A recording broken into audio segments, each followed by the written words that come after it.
Are live. Welcome to another episode of the workshop. I'm running this one. My name is Luke Severide. We have Wardy, EJ, and Sherry tonight.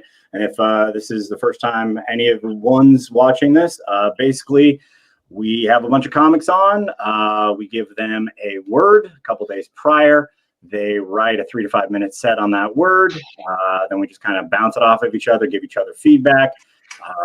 And then we do another round where they prepare their own material, go through it, and then we give feedback again. It's sort of like workshopping because we don't have open mics like we used to, and we thought maybe someone would like to watch it as well. It's a little weird, but yeah. So just so you guys know, if you're watching this, no, I'm just repeating what I've heard other hosts say, is that this is a safe space for jokes. I think it's good to try to find humor in all things. It's a precarious thing to figure out. So if someone does something that steps over the line slightly, we can address it, whatever like that, have a dialogue. But everyone, the goal is to make someone laugh.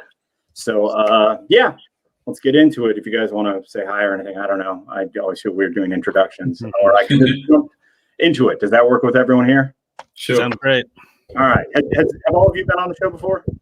Uh-huh. Yeah. Oh, cool. Then you're rolling your eyes listening to me go, I think I'm doing it right. All right. My word that I was given, and I'm going to run a timer. If you guys want a light of some sort, just let me know.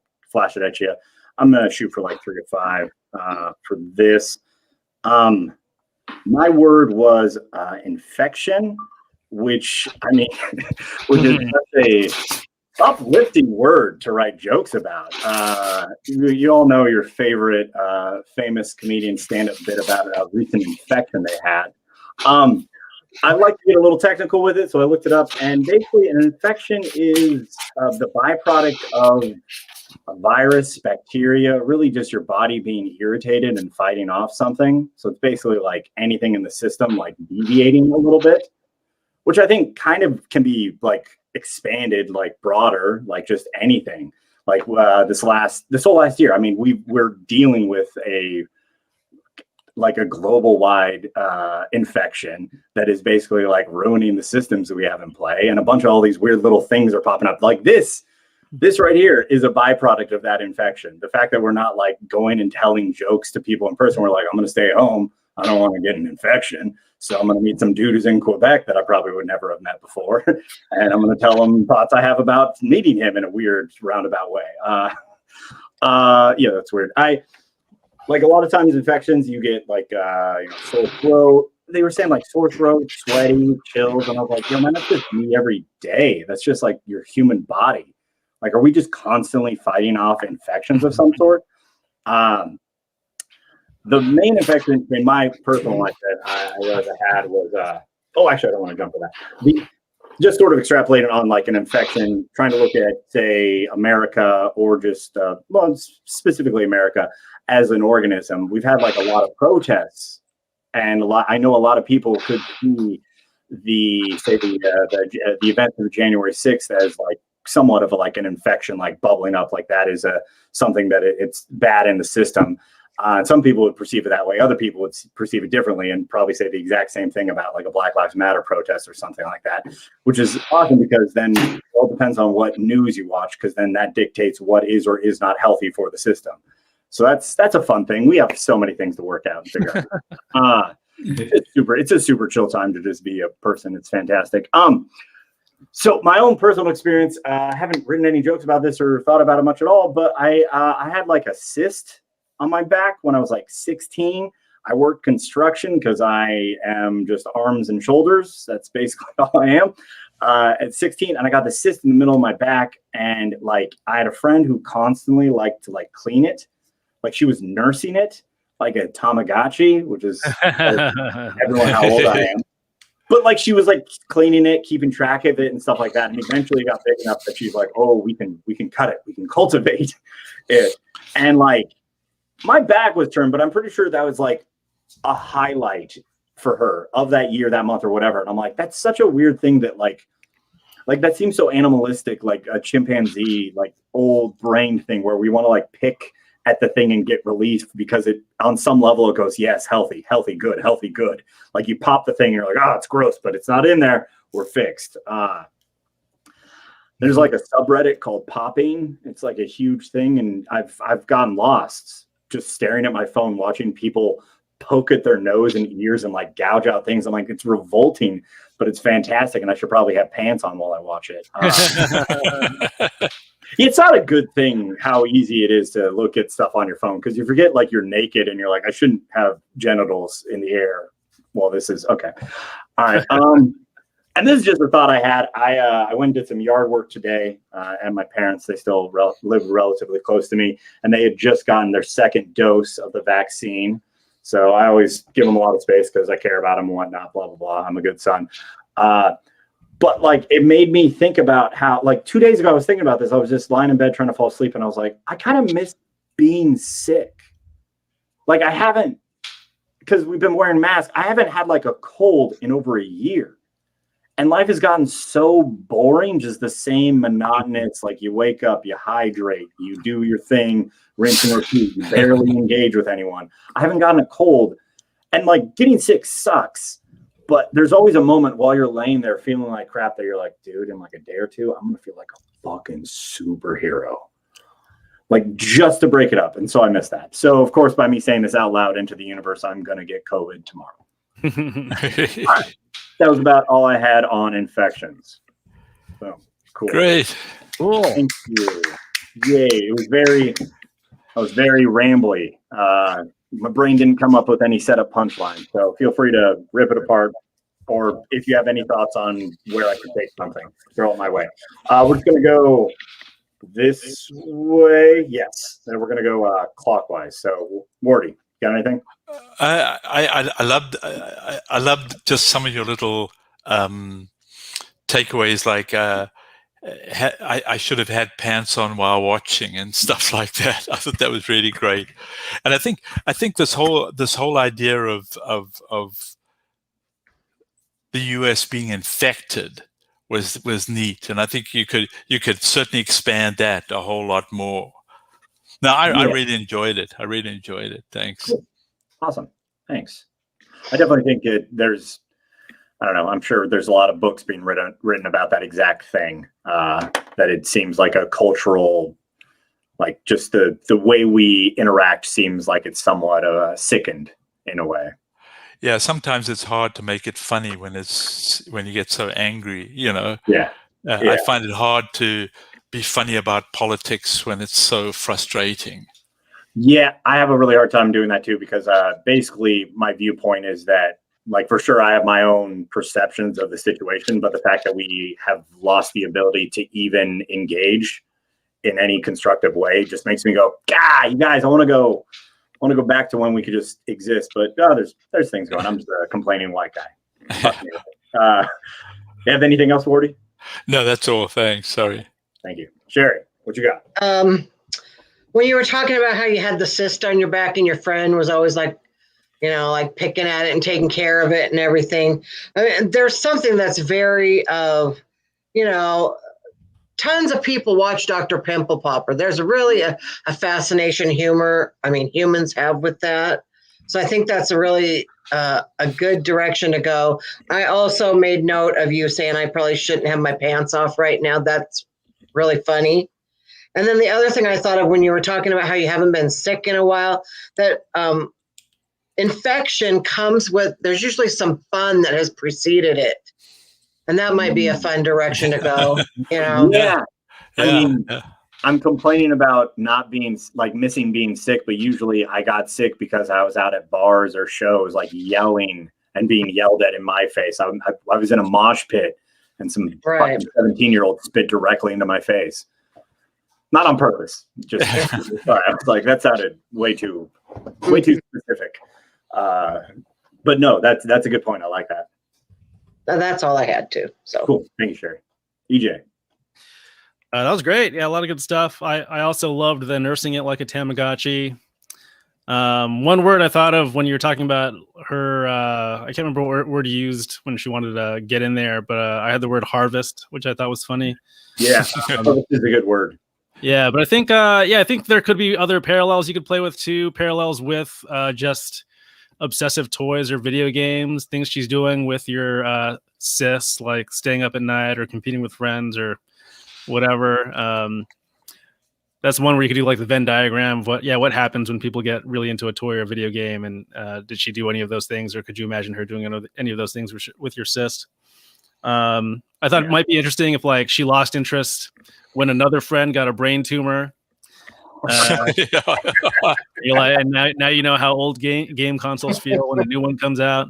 Yeah, I'm obsolete, man. Yeah, you thought you needed to infect something else or something. I love the should have pants online. That was great. Didn't have any notes, but I just enjoyed that. I love the premise of complaining about not being sick, of getting bored being healthy. Yeah. I like that too. Some angles there. Maybe this is causing problems because you bought the Costco pack of Kleenex. Maybe your NyQuil is gonna expire.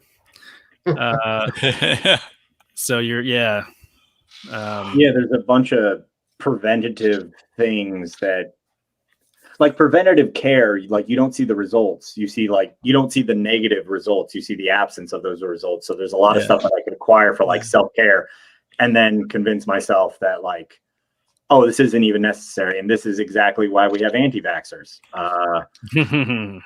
Yeah. Okay. No, I do really like that premise. I'm going to have to, there needs to be another piece added onto that to like make it a full thought. But I like the idea of just complaining about health. Yeah. That's great. Cool. All right. Thank you guys. Appreciate it. Wardy, you want to go? Sure. My topic is debates. Now, my wife and I have been together 36 years, and I think we've learned over time not to debate and argue about the small stuff, except when it comes to who farted in the car.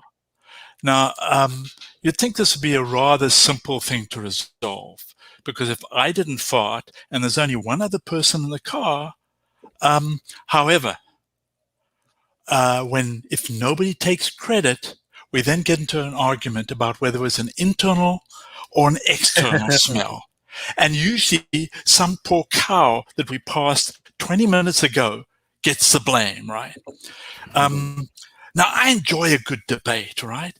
But it seems like the rules for debating have changed dramatically. So now, if you don't like reality, you just come up with your alternative facts, right? And our Tweety McTweetface south of the border is a real expert at this, right? And social media, for example, is full of alternative facts. So, for example, recently, the response to that devastating snowstorm that they had in Texas, right? If TikTok is to be believed, this was fake snow generated by, get this, Bill Gates and China, because they were trying to convince the American people that climate change was real. I kid you not. And their proof was they took a snowball and they put a flame to it and it didn't melt. Now, this is due to a process called sublimation. Substances transition directly from a solid to a gas without passing through the liquid state. Now, these morons had actually taken science classes instead of Bible studies. They would have probably figured this out for themselves, all right? Now, actually, you can probably tell from my accent that I don't have a North American accent, right? I'm actually a pigmentally challenged African. And I think the difference between our accents is due to the fact that the way we pronounce vowels, right? So there's this great vowel shift. You say bath, I say bath. You say mask, I say mask. Now, normally we can understand each other, right? But once in a while, it leads to some sort of misunderstandings.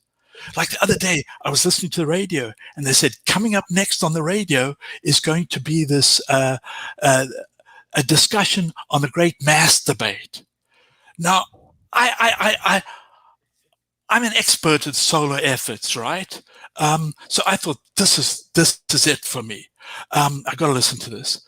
But you can imagine my disappointment when I discovered that this was actually talking about the debate over whether to wear masks. I was terribly disappointed. But anyway, back to alternate facts, okay? Now, it seems to me religion, especially of the fundamentalist kind, rely heavily on alternative facts. Okay, take for example the Christian creationists. Now they have a creation museum in Kentucky. Where else? And I visited it recently, and our guide came up to us, and please excuse my attempt at a Kentucky accent, but the guide said, "I'd like to welcome you all to our creation museum here in Kentucky. Now, I trust you all done left your guns at the reception as you was asked. Now, over there is our diorama of the Garden of Eden, exactly as it were 6,000 years ago. Now, please pay particular attention to Adam and Eve playing with them dinosaurs." Now, I kid you not, they had animatronic dinosaurs prancing around in the Garden of Eden. Now, these are the sort of people that probably think that the Flintstones was a documentary. Thanks very much.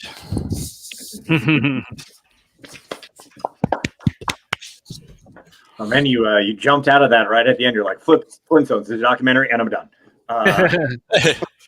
When did you go to that museum? I never did. I saw it on YouTube. Okay, I was about to be like, holy shit, man, I want to know so much more. Because I was raised religious, not religious now, but it's very fascinating. And they've got that. They've also got an ark. They've now built the ark, which is about 20 kilometers nearby, close to the Creation Museum. And Crazy stuff. I find it very fitting that the ark took a very long period of time, and they had to use a lot of modern day tools to create it. And a boat that size would break up anyway. You can't have a wooden boat beyond 300 meters or something. Dude, you're thinking like someone who doesn't live for 400 years. Yeah, you live a couple extra centuries. You'd figure it out. It'd make more sense. You sound like an idiot who is going to die within a century. Come on. Sherry, did you want to do feedback first? Yeah. Well, first, when you started out with the fart joke, I just love hearing you say fart in your accent. Like, to me, the different accent really is, of course, that doesn't matter if you're where you are and everybody talks like you. But in a situation like this, I love the different pronunciation, the mass debate, and all that. I think you could really write a lot of stuff about how people say things differently. And I also really like the Flintstones being a documentary in that museum. And it sounds like you have a lot more that you could use from that. Yeah, thanks. Yeah. And that's all I really have. So thanks. DJ. Yeah, good stuff. I loved just the idea of debating farts is funny to me because debate is such a formal way to argue, and farts are so silly. So it might be fun to play up that contrast. I don't know. I was never a debater, but if there are like rules for debate, or like certain debate decorum, it'd be funny if you were applying that to talking about farts in the car. The fake snow to prove climate change is real conspiracy theory is interesting to me. I don't have any jokes for you there, but it just seemed like a contradiction to me that usually they point out the snow to prove that it's not real. So then why is it now something that, Bill Gates might want to put in there to convince them that it is real? There's just some weird contradiction there that maybe you could play with. And then the dinosaurs prancing around the Garden of Eden. No wonder they all carry around guns. That's the one tag I had for you. And yeah, that's all I got. Thanks. Yeah, I like that. Not to tag onto that, just the idea that he specifically asked you to leave your guns and then showed you to a place that dinosaurs are, and you're like, I've seen Jurassic Park. Like, I should have my guns. Even when I have my guns, it's not going to go my way. Like, that's, you can expand on that. And then the what EJ said, the like presenting a spousal dispute in a car over who did or did not fart, but like really making it sound like a full-on debate could be, and then the absurdity of that, and then take that sort of setup and then apply it to, like, say, a mask debate and show the absurdity of that, or like a debate about dinosaur, like just and but that's a kind of bigger picture things of being like, this could be that. But I also like the idea that they're trying to prove that the storm was a hoax made by Bill Gates in China, and this to prove that climate change wasn't real, but they're trying to prove it. Like, the amount of like it's like a negative times a negative canceling itself out. And I don't know. I just find that a little bit amusing. I don't know how that would tie into like a subject matter of debate, but yep, that's basically what I had. Oh, and yeah, the fart pronunciation. You could have a disagreement with your wife, and it could be pronunciation based. Something like that. Thanks. Yeah. Cool. All right. Anyone else have anything to add? All right. Cool. Sherry, you wanna hit us with your word? All right. I've been watching a lot of those reaction videos lately, where people on YouTube watch a video for the first time, and I'm pretty skeptical about it. Oftentimes you'll see like a 35-year-old who says they've never heard "We Will Rock You" by Queen. It's like, I call bullshit, and my favorites are these two young men. They're twins. They're probably about 20. And I think if you're 20 and you're Black and you've never heard Coolio's Gangsta's Paradise, that's just bad parenting on your parents' part.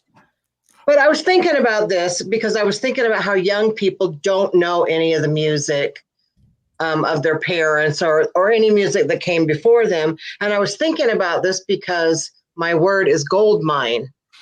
And I was thinking of a song called Clementine. And there's a line that says, was a miner, 49er, and his daughter, Clementine. So this is like really topical, where I'm going to talk about the song Clementine. So Clementine was lovely, but her feet were number 9. So apparently her feet were so big, she had to wear boxes for shoes. And that was just foot shaming, first of all. But because of her big old feet, she tripped and fell into a river. And that's just foot blaming. And I don't get why she drowned, because she had boats right there. He said her ruby lips were blowing bubbles, but he could not swim out to save her because he couldn't swim. So he just stood there and watched her drown. They say chivalry is dead. Well, apparently it died in about 1849. There's 2 alternative endings for this song, apparently. One where he says he wants to hug her, but she's dead, and that's where he draws the line. The other alternate ending is he missed her, so he kissed her sister, and he forgot about Clementine. So I don't know, but I think that gold miner culture is really nasty. Prospectors are either necrophiliacs or sister fuckers. I don't know.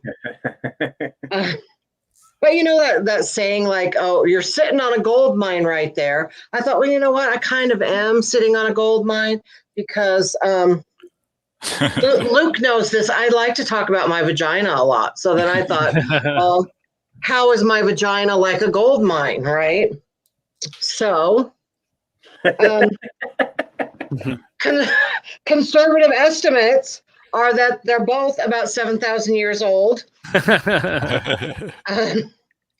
And groups are often given underground tours. Yeah, I fucked that up. Back in the day, they both attracted lots of men from Latin America. No,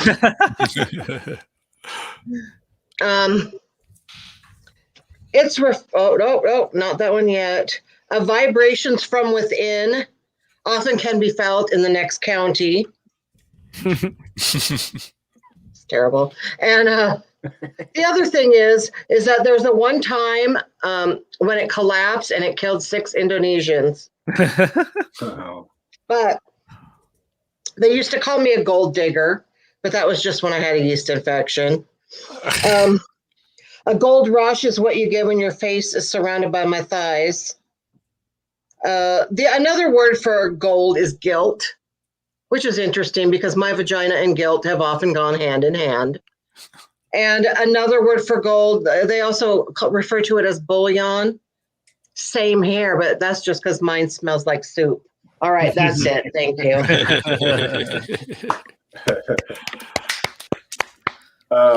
EJ, you wanna start off with the feedback? Yeah, I don't have any new angles or lines for you. I'll just tell you what I liked. I thought that was great. I love the premise of reaction videos. Just a bunch of people with terrible parents who sheltered their kids or didn't expose them to culture. The foot shaming, foot blaming was I liked, and then the vagina like a gold mine. I liked a lot of those lines. Very funny. I'll come back around if I think of any lines, but yeah, I liked all of those parts, especially. All right. Thank you. Chase Bowen just said those vagina jokes were gold. So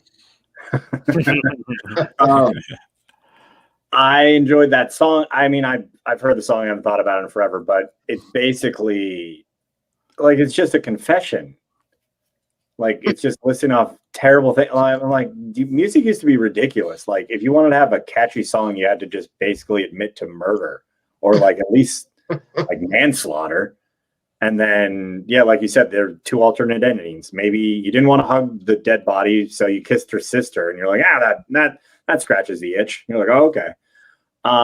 That was amusing. And then also the reaction videos. That's great. Made me realize that I could probably make some of those because I had a super sheltered childhood, and there's probably a bunch of things that I still haven't missed or still haven't caught up on. And also, good job writing vagina jokes. I feel like it's a good writing prompt, Sherry. You should just think of a premise for a joke that you have that you're having a hard time, and you're like, how could this be about my vagina? And then just go from there. Oh, yeah. No, it's good. It's good. It just cracks me up. Like you're like, this other stuff. You're like, my pussy. Boom, boom, line. So yeah, that's all I had. Thanks. Morty, you got anything? Yeah, I was just wondering. I missed it, but what was the word you were given? Gold mine. Oh, gold mine. Okay, great.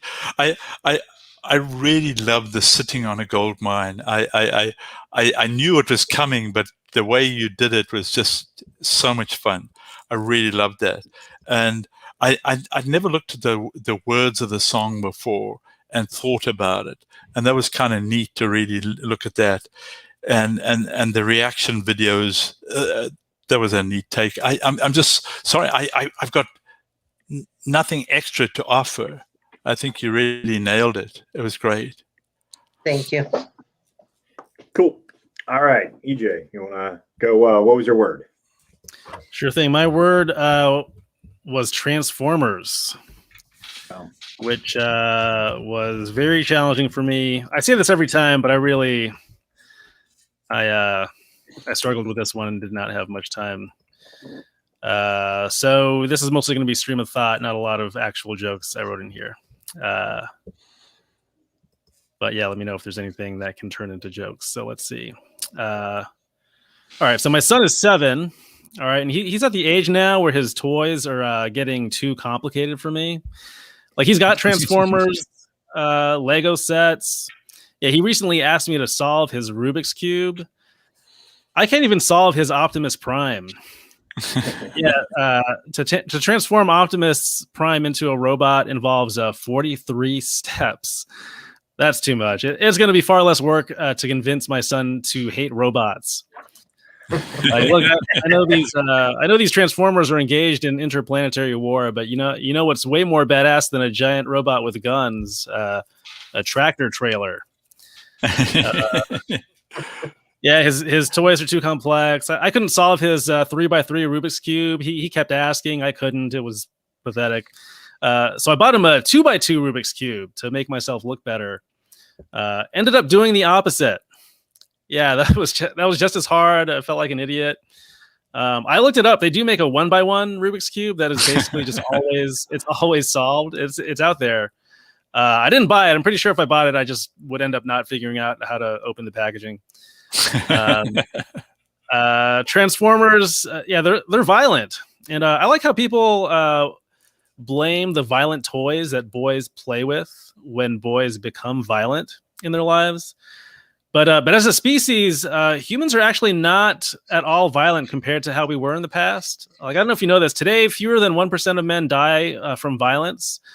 But in prehistoric times, men were fighting so often that 20% of men died violent deaths. Yeah, those guys did not play first-person shooters. All right, that's why. Yeah, I'm not sure why games like Grand Theft Auto get all the flack. Like, the kids playing that are relatively mature, and the characters in the game at least are grown-ups. The Ninja Turtles are still in high school.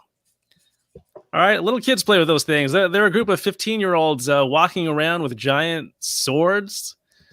They're cutting up criminals. They shouldn't even be cutting class. Stupid line. There are lots of data. There's a lot of research suggesting we're in by far the least violent times humans have ever experienced, which is counterintuitive because thanks to like cameras and to everyone being connected, like we're just all hyper aware of all the violence that is out there. So it seems like a lot. But it's 100% undeniable that there's far less violence now than ever. And I actually think it's thanks to the video games. All right, because violence requires people to be out in the world interacting. If anything, I think we should double down on these games. Make them better, funner, step up the violence, keep the freaks inside.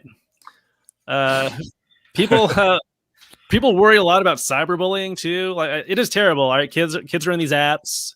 They're making fun of each other, and it stinks that bullies are picking on kids through their phones. But bullies used to use their fists. All right, ask a kid in the 80s getting his head dunked in a toilet what he prefers. I bet he's going to go with the mean YouTube comments. All right, that's all I wrote for that. Thanks. Right. All right, I'll go first. Good stuff. Enjoy that. You said it'd be much easier. Like, what do you say? Like 43 steps for Optimus Prime to transform. Yes. Optimus Prime transform. Excuse me. I think you could go into the steps, like the steps or step that it would take for your son to hate robots. Like, you could grab Optimus Prime and throw it directly into his face. And you're like, one step, hit him in the face with Optimus Prime. He hates robots. So, problem solved. Or some version of that isn't necessarily you being an abusive parent. Yes. And I do like the idea that, because we're inundated with these images of like terrible things that humanity is, doing, when it's like, this is like the best we've done this whole time. Like, It's not great. We're just super aware of it. Like, whenever someone complains about someone acting well, it's like, it used to just be only murder all the time, right? So true. I think that's a fun thing to, and then you touched on this a little bit, but I like the idea of like video games are curtailing like actual violence. And if people worry that, hey, you're playing the video games, you're shooting a bunch of things, it's going to make it easier to go out there and shoot that, which I do think there's a little bit of legitimacy to that. But if we make the game so fun that in real life murdering of your classmates like doesn't even it pales in comparison. You're like, why would I? Yes. Like so his, yeah. No, nothing's blowing up that I hit with my gun. This is stupid. Yeah, I'm not getting points when I murder my classmates. They're just, their friends just cry. That doesn't do it. Like, I could see that in the game. That might be a little bit darker than you want to take it, but Yeah. There's a way to make it. Yeah. Yeah. either I like that. something there. Cool. That's all I had. Yeah, I loved it. Especially the relationship to violence and games and so on, and your take on that. I think that was very clever, and toys being too complicated for you. Your 7-year-old's toys were too complicated for you. I really liked all that stuff, and I thought, and you said you only had a few days to work or didn't have much time to work on it. I thought you'd done a great job. And unfortunately, I don't have any other tags to offer, but I really enjoyed that. Great. Thanks. That's helpful. Thank you. I liked your line about making your son hate robots. That was really good. And kind of to go along sort of with what Luke had given you. Like, it's too bad, like, you can't, I mean, maybe you can. I don't know. I don't play video games. But, like, with the cameras and everything, like, it's too bad you can't, like, take people that you hate and make an exact replica of them and be able to kill them in video games. I mean, they're doing those deep fakes. It seems like very feasible now. Yeah. Yeah. And then I liked your bully or the mean YouTube comment. That was hilarious. Like, would rather have a mean YouTube comment than, yeah. That's all I wrote. Thank you. Yeah, I agree on that YouTube comment. That was a good line. Forgot about that. Cool. Great. Cool. All right. So it is original material time. I'll start it off unless someone else wants to mix it up and go first. Cool. All right. Let's keep it rolling. Yeah. All right. Cool. It's going to be conversational because I don't feel like trying to perform a joke because it feels weird doing that sitting in a chair in my bedroom. So this, I'm going to just kind of tell you the story and then the thoughts around it that I had that I've been trying to turn it into a bit using. Basically, I was at a grocery store a while ago, and I was like just walking down an aisle, zoning out, probably getting some sort of snacks. And I hear this kid screaming, like enthusiastically, like he's not in danger, but he starts screaming at his mom, and he's holding a blue bag. He runs around the corner, starts screaming at his mom. And he's like, Dad said we could have sun chips, Mom. Dad said we could have sun chips. He throws it in the cart, and he's like shaking. The mom looks exhausted. She's like, cool. And the kid's like running around. And my first thought is like, you ever just see kids out in the wild and you're just like, oh, look at that undiagnosed ADHD. Like game recognized game, little dude. I get it. But he's like that. He's screaming at his mom about chips. He literally yelled out, "Their whole grain, Mom. Their whole grain." And like it was a blue bag. Like that's original sun chips. Like boring, basic sun chips. Like nothing fancy. No harvest cheddar. No French onion. No French onion. No garden salsa. Like, and he's this happy. Do you guys know how good I have to be at doing drugs to be that happy again? Like I have to be. It's not. You can't just do a bunch and be like, that'll do it. That's enough. No, man. It's not that simple at all. You got to do like the right amount, not too much, not too little. You got to be around the right people, not the wrong ones. He's got the right music's going to be on, everything like that. You got to look in the mirror like a little bit, but not too much. It's difficult. It's honestly, it's like a game of Plinko where you just start and hope. Like from Price is Right, you start and just like, oh, am I around the right people, around the wrong ones? Oh, I don't know. Is it too much? I looked in the mirror, but not too much. And then you just end the night. You're just hoping, look in there. It's like, sun chips. Was it a sun chips day or not?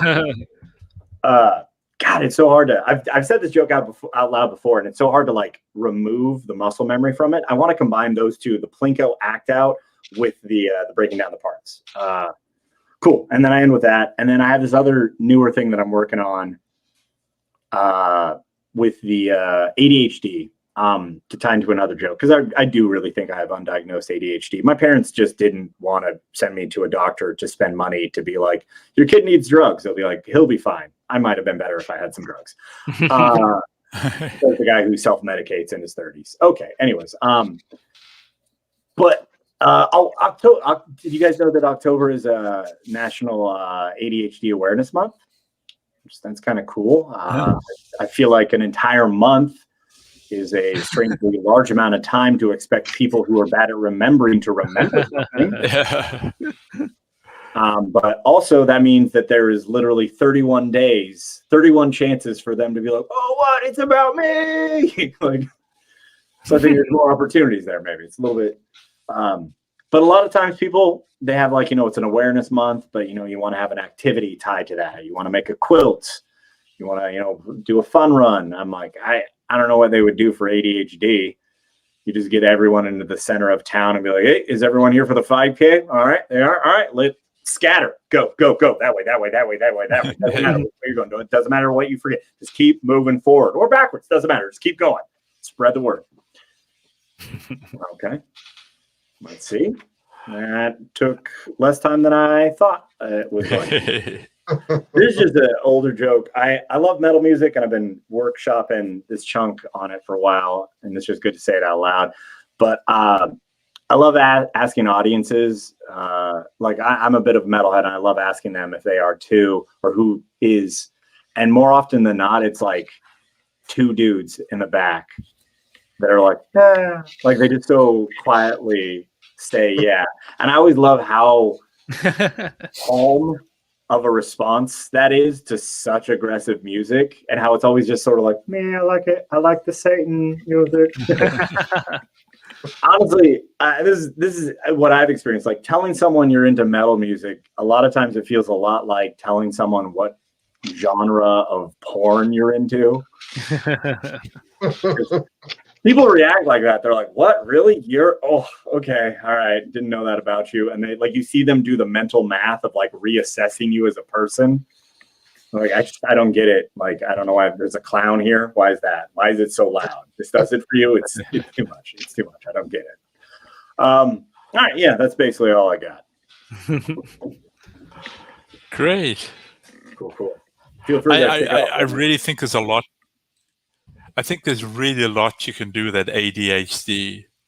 I really like that, and I think one of the things I don't know whether it's whether this would work is when you start a set, mention you have ADHD, and then have your jokes sort of go off on these weird tangents and suddenly change back. Really playing up your ADHD with the way you set up your set and the jokes and so on. That sort of puts it in a real sort of crazy sort of lack of concentration. You're going this way, and then all of a sudden you're off over there, and then later on you remember you got back. That sort of thing. But that's also what ends up happening a lot. So I think if I had intentional jokes, letting them know, hey, this is going to ping pong around, that could be useful. Yeah. Yeah, that's all I had. Thanks. That's great. I like that. That's really helpful. I just wanted to comment on the metal stuff because it is kind of funny because, like, my husband, he's a total metalhead, but you would probably really never think that of him.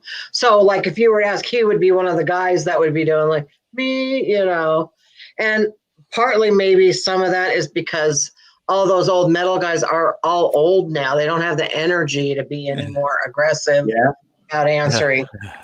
And then the thing about porn categories is funny because recently I was doing something like this and someone said, say your porn category. And I said mine and everybody looked at me like I just farted. So I know that. But anyway, okay. That's all I have. Okay, cool. Yeah, I like I think the comparison works. I need to tag it up better. It was a little clunky. No, but it's good. But yeah, I think the angle is good. I just need to have better tags on it. Cool. Thank you, Sherry. EJ, what you got? That was great. That was fun. You had a lot of good just word choices. I liked kids out in the wild. I liked the phrase game recognized game. I had a thought with him I like how it was just plain sun chips. I had the line in mind of like he was in ecstasy and he hasn't even discovered harvest cheddar or something like that. Okay. Yeah.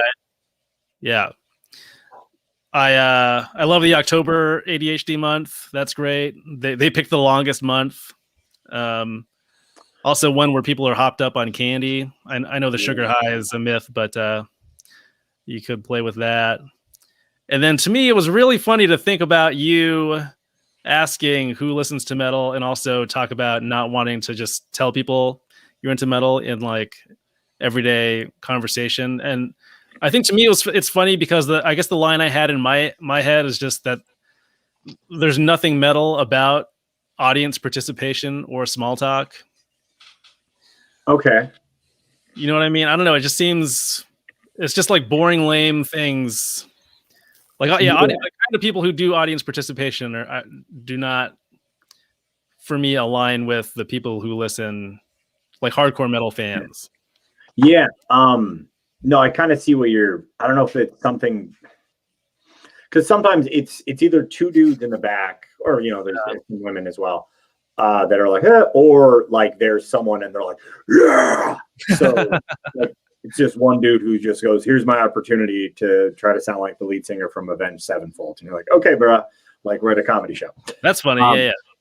But it is, those are the two reactions. I'm going to have to play with it and figure it out. But it is, asking that question isn't a very metal thing to do. Right. Like, is anyone here into metal music? Like, it's not.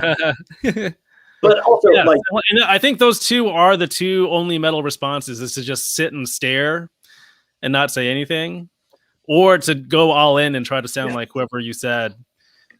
Anything in the middle is not very metal. It's not metal to be like, oh yes, I enjoy that musical genre very much. Well, I find the metal community, I mean, it's not that I've really been engaged with it that much this last year, but it is a very like divisive, where like if you don't, it's very like, it seems somewhat orthodox, where it's just like their perception of what is good metal is what is the only thing, this is sacred, everything else is trash.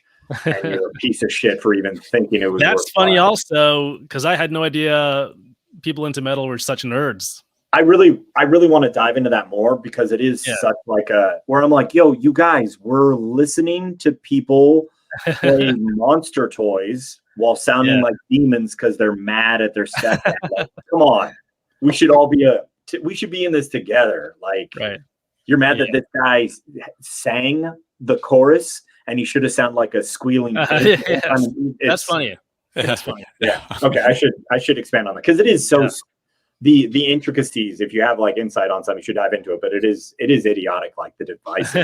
Like I don't imagine country or like electronic people that are into trap music or whatever genre like being this angry at each other for slight deviations in like vocal pitch. Like, get the fuck out of here. All right. Cool. I'm rambling. Thanks, man. That was good. Awesome. Where do you want to start off your? Sure. One of the advantages of doing this online is that my mom can actually come to the show. Now, poor thing hardly ever gets out at all. And as you can see, she's seriously into downsizing. Now, this actually is all her idea. In the past, when I used to invite her to shows, she always used to say, over my dead body am I going? So, but talking of this sort of thing, I get really annoyed at people who call COVID the boomer remover. Now, this boomer has no intention of being removed anytime soon, right? And nor do I intend to contribute to anybody else's removal. So I wash my hands, I cough into my elbow, I wear a mask, I do the whole distancing thing. Right? However, recent studies have shown that the virus can be transmitted via fecal matter. Now, given that like sneezing and coughing, flatulence is a well-known aerosol generating procedure, I have a problem. I have a problem because I find it really hard to fart into my elbow. I think I'm going to have to wear Depends or something, right? But another benefit of the COVID lockdown, though, is that I don't know if people experience this, but I've been able to have my doctor's appointments over the phone. Now, I recently had my annual general checkup with my GP, And the only embarrassing part about that all was that I had to do my own rectal examination. And my wife refused to help for some reason. But my previous exam was far more eventful. I got sent off for a cystoscopy. Now, if ever you get sent for a procedure that ends in the phrase scopy, you know you're in for an unpleasant experience. Because what it means is someone's going to take a probe with a little camera on the end and stick it through, up, or down one of your orifices, right? Now, those of you who haven't yet hit 50, you've got the fun experience coming up of a colonoscopy. Now, colonoscopy feels like someone's taken a hamster and stuck a GoPro on its head and stuck it up your exhaust pipe. But a cystoscopy is something very different. It's not to go into your colon, it's to go into your bladder. And now you can imagine which bloody orifice they decide to go up to do that, right? Now, I had to go to hospital, right? And I had to put on one of those baby blue backless gowns and jump up onto this table and put my legs into these stirrups. And then the nurse comes along and she starts to clean my nether region, should we say. Now, what made this even more embarrassing is my daughter is actually a nurse in the same hospital. And this nurse happened to be a very good friend of hers. So we both pretended we didn't know each other, right?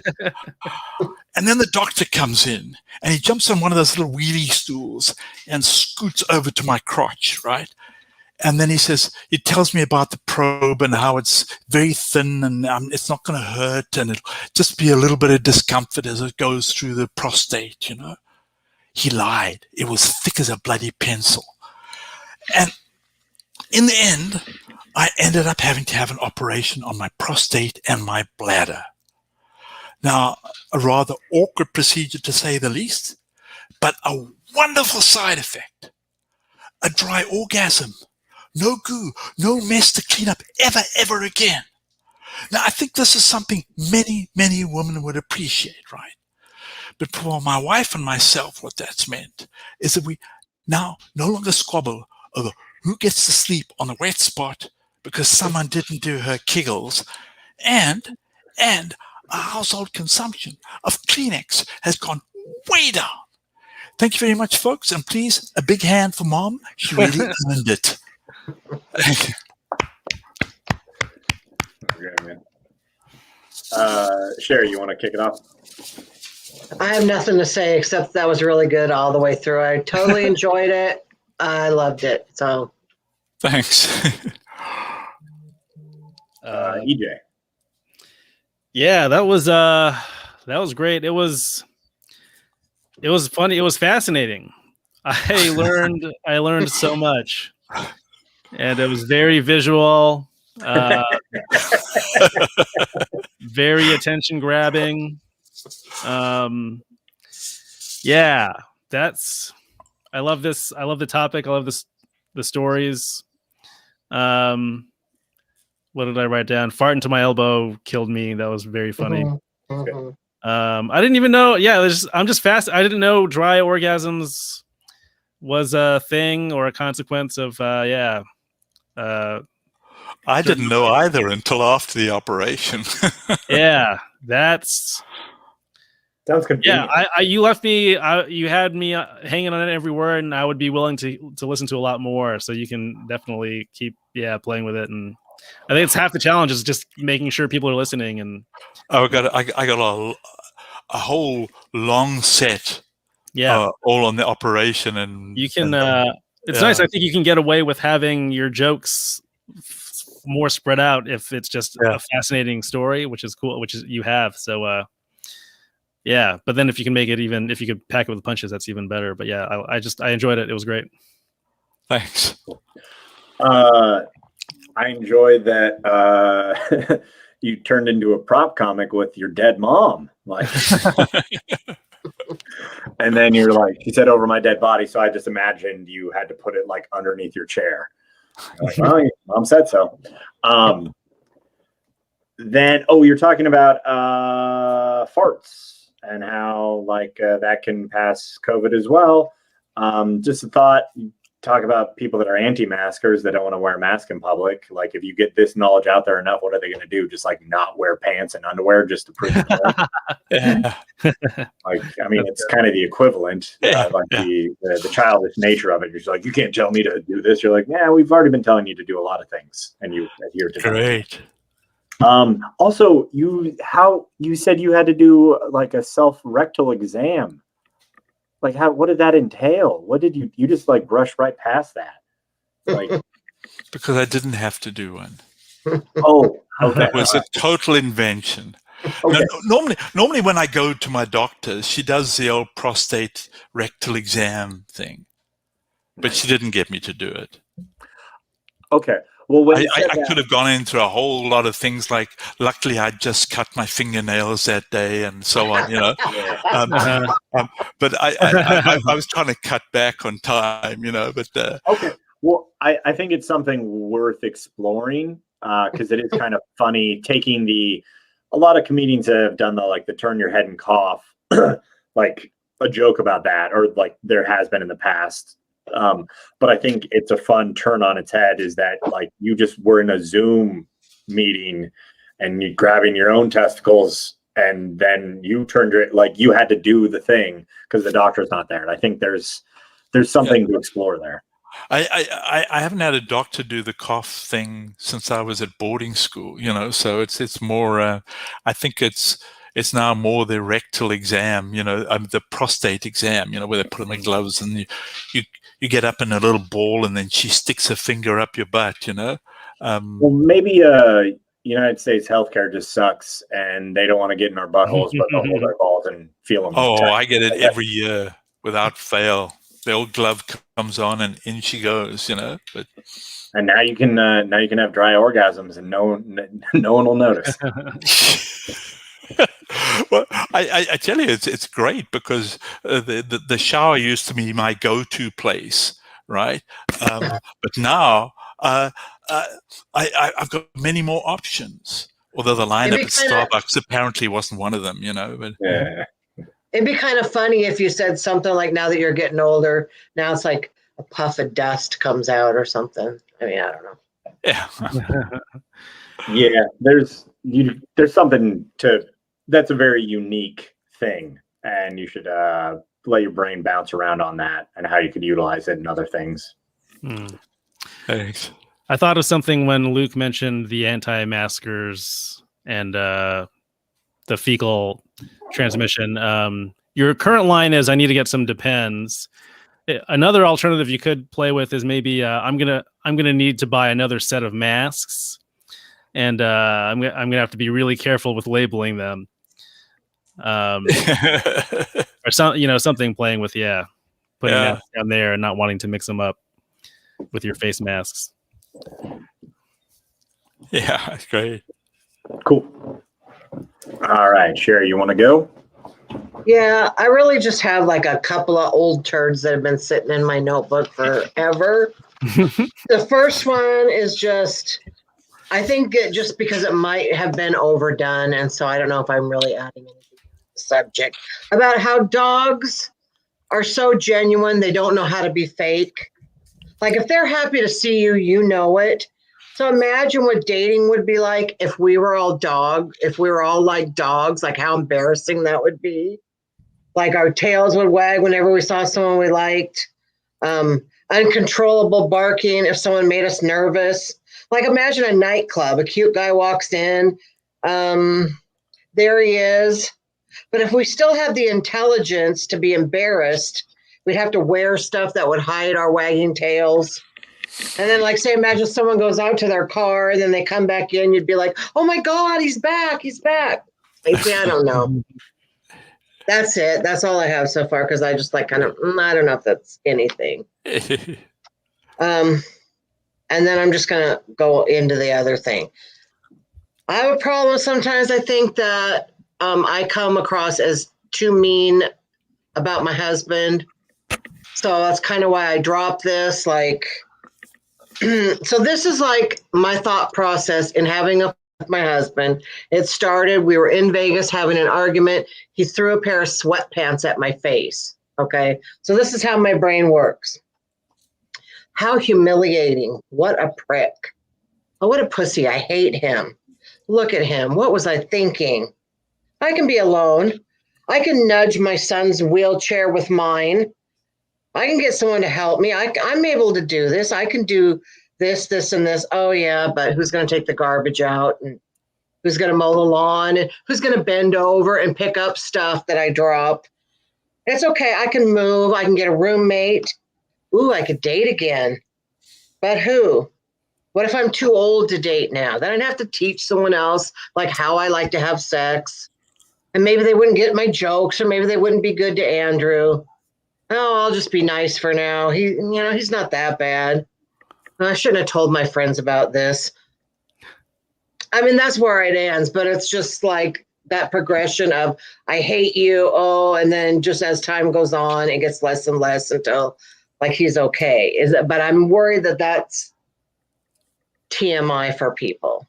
So I just want some opinions on those two jokes. Cool. Or bits. EJ, you want to go first?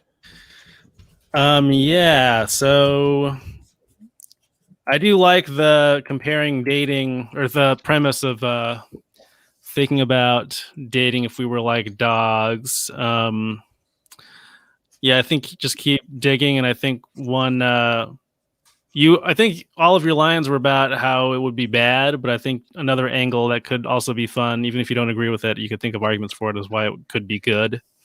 Because honestly, that openness and that honesty could be actually great. Also, dogs seem less picky. They just seem to like everybody. I know there's some people dogs don't like, but I think mostly it's because they're loyal, and if someone's like being mean to the people they like, that's the only people they don't like. Yeah, in some ways it might be nice. The dogs will lick anybody.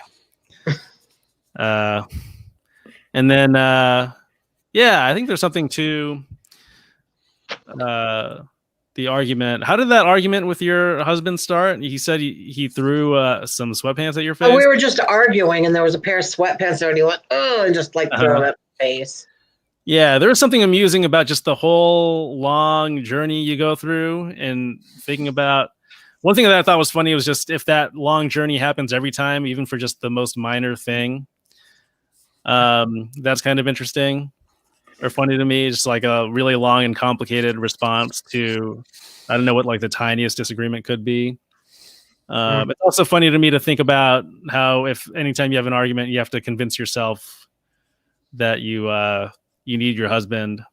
You need to you like carrying around a list of the chores he does for you. Like, oh yeah, I guess this is okay. That is, I like that idea. Just you have a laminated list of all his qualities that you pull out, read off, and he's be like, all right. Yeah. And that's all. Yeah, that's all I had. All right, thanks. Cool. Like EJ said, I think the why it's good sounds great, because initially when you said that, I'm like, oh, like that is what good dating feels like. Sometimes you meet someone and it's just like, oh shit, yeah, let's hang out, let's do the thing. And then if a dog loses interest in you, they immediately are like, nah, I'm good, and they walk away, and you go, all right, well, there's nothing I can do about that. Move on to the next person that's excited about me. And that sounds way easier than regular dating. So yeah, I think you could expand on that. And the arc of like frustration with your husband, if you think it's too mean, I think that could be some like a thing you use when you want to reference previous jokes you've done about him, like to tie it into the kind of the whole story of you and his relationship, like why he is a good husband, why you are frustrated with him, and then have like an inconsequential thing happen that makes you kind of go over all those things, and even maybe sets you up to make callbacks to previous jokes. I mean, like not just callbacks for the sake of callbacks, but using it as another reason to have punchlines to a previous joke. and it would be good to expand on the relationship you have with your husband through the material. Because I mean, he comes to shows all the time. He's super helpful and stuff like that. You do talk about it on stage, and it would be, I don't know, adding more layers to it could make it more interesting, and you could resonate with audiences even more than you would expect. Okay. Cool. Thank you. On both of those, firstly on the dogs is often overdone by comics, and I think what you've done here is take it from a totally new angle, which I really liked. What would it be if we acted like dogs? And I think one of them would be dogs are really faithful. What would that do to the divorce rate, in the country? But anyway, I think the whole idea of taking it from that angle, I really like that, Sherry. And as for your husband and so on, I didn't feel that was TMI, but I think the balance was a bit off. There was too much of how bad he was, and sort of only grudging sort of little bits of how useful he was. I like that idea of having coming out with a list of, but he also does this and this. Oh, and yeah, I forgot about that. And this. I just think getting the balance a little bit, a bit more on the good side. There was too much of the bad, and I was sitting there going, oh, this sounds really bad. Oh my God. And then it just came in at the end with a few good bits, but it was just getting a bit downer. It just felt a bit of a downer, halfway through, right. 3/4 way through. It's just the balance part, but I think it's really great bit to do. All right. Thanks. Cool. All right. Yeah, and I agree with that, with what Wardy said, that it is like a give and take. Like, you got to give the audience a little bit of like, here's a nice, and then here's the dark. Like, it's like you're earning currency to spend. Forget who I heard that on a podcast. I just repeat original thoughts. All right, cool. EJ, your turn, man. Right on. Okay, I've got a relatively new bit I've been obsessing over for the last 2 weeks. So, and I'm gonna microphone out and everything. The whole thing, yeah. All right. So racism, huh?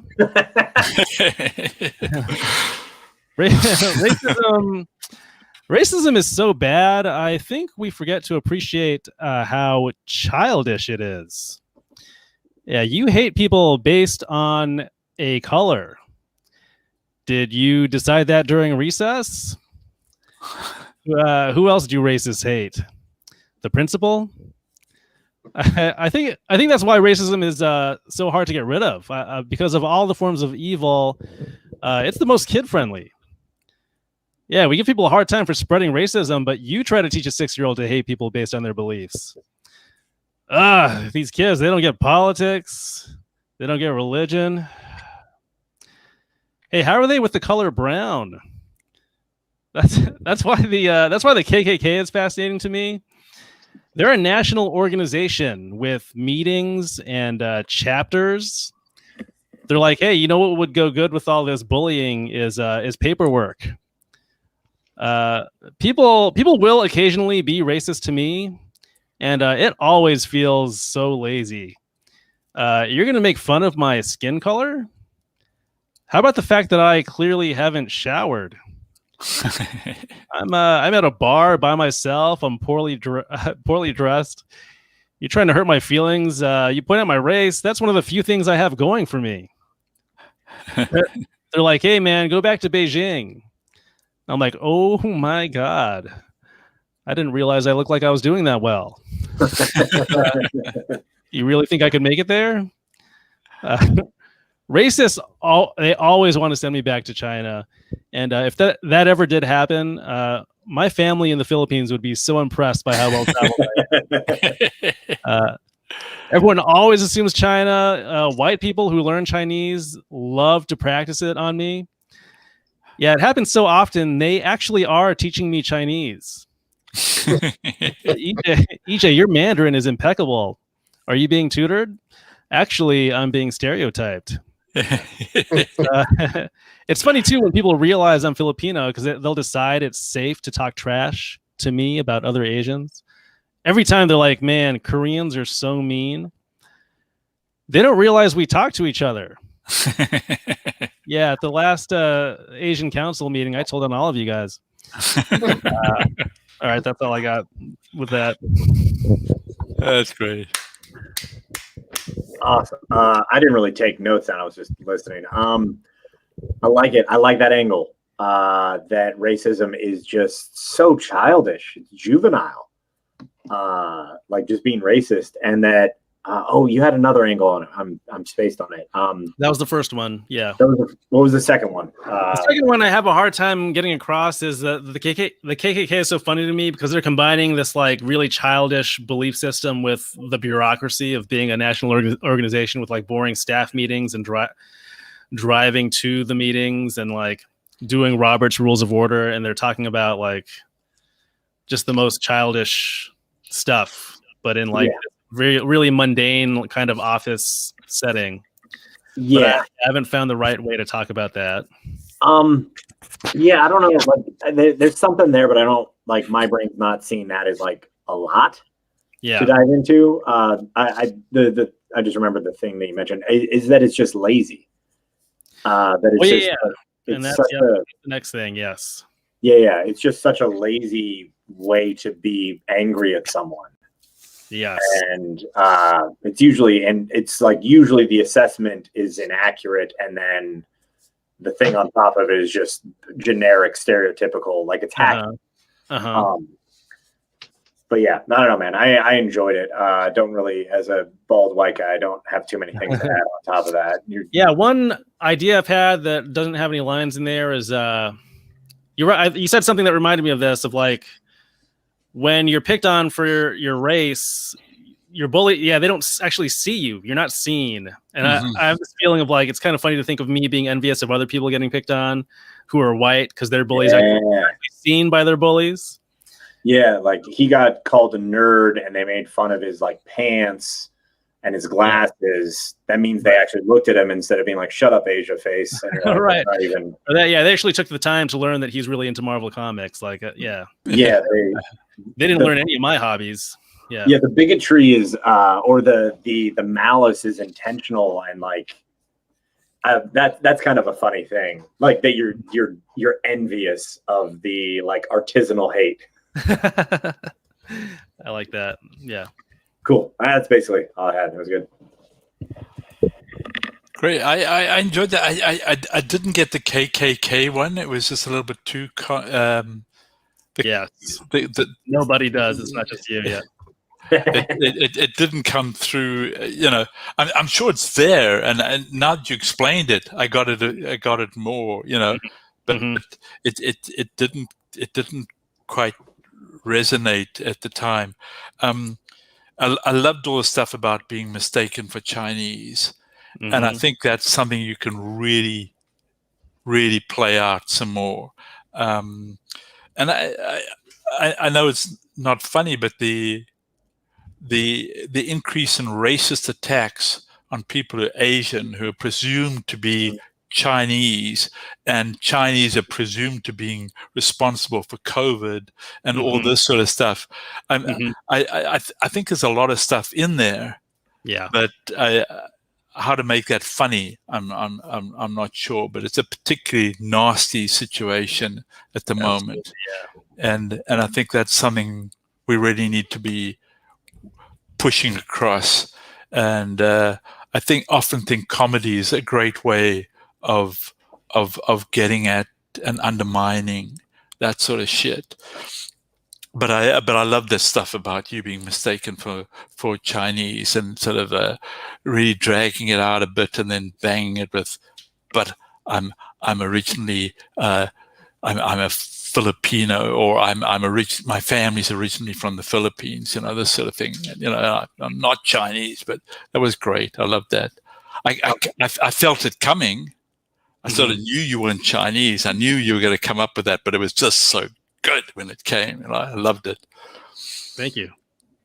Yeah, I was going to tag on to what he just said. Sorry to jump in front of Sherry. But yeah, like I think that you could put a lot of suspense into that. Like just, assuming that and then just being like, oh, you think I can make it? Wow, my Filipino family is going to love hearing that. Yeah, I love that sign. Yeah, it's a good one. Cool. Sherry, go ahead. I was thinking about when you were talking about, like kids and colors. I was trying to think of something like a box of Crayolas and how they have those names like burnt umber and I don't know. I just thought there was something there, but I just don't know what it is yet. And then the KKK, my thought was, how can these people who like look like they don't brush their teeth or wipe their ass, how do they keep their robes so white? I don't know. They have wives. Yeah. And I love the white people teaching you how to speak Chinese. That's hilarious. Yeah, that was great. And the Asian council meeting, there's just something funny there too. Like if you could say more about what an Asian council meeting would be like. Cool. But that's all I had. Thank you. Cool. Well, does anyone have anything else to add? Because I think we just did it. Great. Thanks a lot. That was great. Yeah, this was That was fun. a good one. Yeah. Fun, you guys. If you want to go around, same clockwise, shout out your socials or anything like that. If you want people to find you, follow you. Wardy, go ahead. I don't have anything, I'm afraid. I'm just on Facebook. That's it. Keeping it low key. I like it. Yeah. Well, I'm an old fart, so I'm not. I mean, so I get confused by some of this stuff, so I just play it. I hate Facebook even, but wow, Facebook's hateable. It really is. If you're an old fart, I mean, we could have a debate about that with your wife. All right, cool. Sherry, what do you got? Plug away. Look for Heavy Petting with Sherry Hardman. It's everywhere. Facebook, YouTube, podcast. Yeah, you can find it. Watch it. Cool. Luke's been on it. Luke has been on it. Yeah, 2 years ago or something ridiculous. Probably, yeah. EJ, what you got? I'm on every social media platform because I'm desperate. The handle's there. The main one's is Twitter. Yeah, if you follow me on Twitter, I'm there the most. Cool. Oh, and, I do have a few.